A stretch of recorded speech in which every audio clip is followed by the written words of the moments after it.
because out of all the Disney properties that people seem to love the most, it was Pocahontas. Clearly we needed a sequel to that.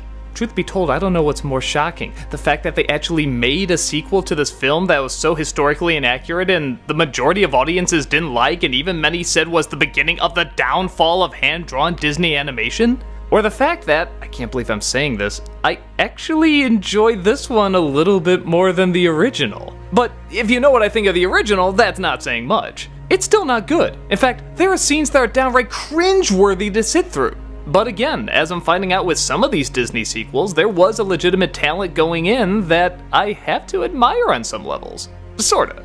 The film opens up as stupid as you think a movie called Pocahontas 2 would open up. John Smith is apparently killed by the villain from the last film, Ratcliffe. Somehow, through some very confusing exposition, especially for a kid's film, this means that the white man can go and invade Pocahontas' tribe.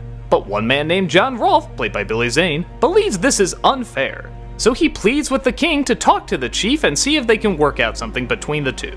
The chief is resistant though, especially seeing how the settlers on their land are not always the best.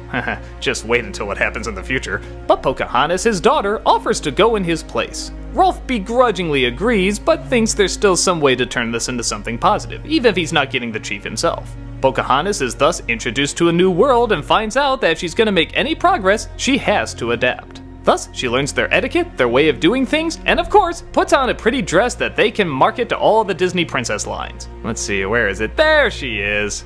It's borderline a My Fair Lady story, but keeps just interesting enough that it doesn't become too cliched. And she does a good job winning the people over, showing that they're not all just savages and that they can in fact be very intelligent and very peaceful. But when Ratcliffe brings in a bear to torture, as apparently this was some sort of entertainment in the day, I'm not sure if that's true, but if we allowed bullfighting, I guess anything's possible. Pocahontas stands up for the poor creature, thus driving the king insane for some reason, orders her to be thrown in jail and the attack on her people to begin. And we go right back into stupid territory again. With sword fights, John Smith returning, a romance blooming, even though apparently the person she fell in love with before doesn't count anymore, even though he was kinda still interested, but not. But it's okay because her as the capable, strong hero is suddenly seen doing very little in terms of saving the day all of a sudden. It gets so stupid. There's an immense tragedy with this film because, unlike the first one, I didn't always know where it was going. And the way it was written, and the way it was animated, and the way it was paced, it was surprisingly kind of engaging. With the first film, I knew every second, every line, every character, what was going to happen. It was so predictable. You knew the exact message, plot, when things were gonna happen. It was just ridiculous. The only thing it really had going for it was a good color scheme and some nice music.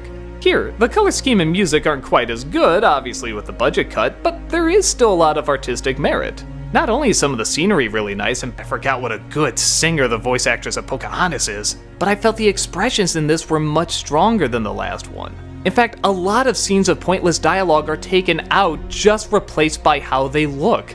Look at this scene where Pocahontas is saying goodbye to her best friend. They barely say a thing, but look at that! Look at the emotion in their faces! It's remarkable! There's another great scene where she first sees the king and she freezes.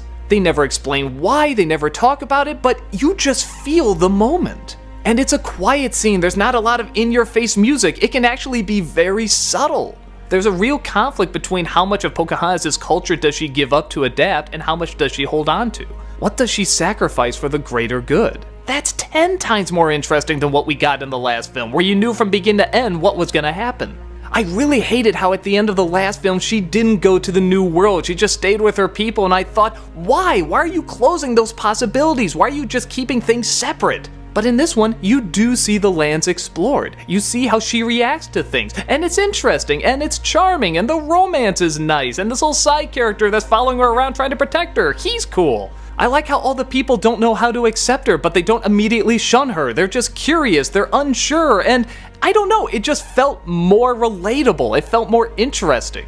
Which is both surprising, but also a shame that it started off so terrible and it ends so terrible. I've never seen a movie where the middle was the best part. Again, for what these people had to make and what could have so easily been a phoned-in project, I really felt they were trying. It just didn't work. Whether it be because of notes from Disney, or they just made the wrong choices, or they didn't think the thing all the way through.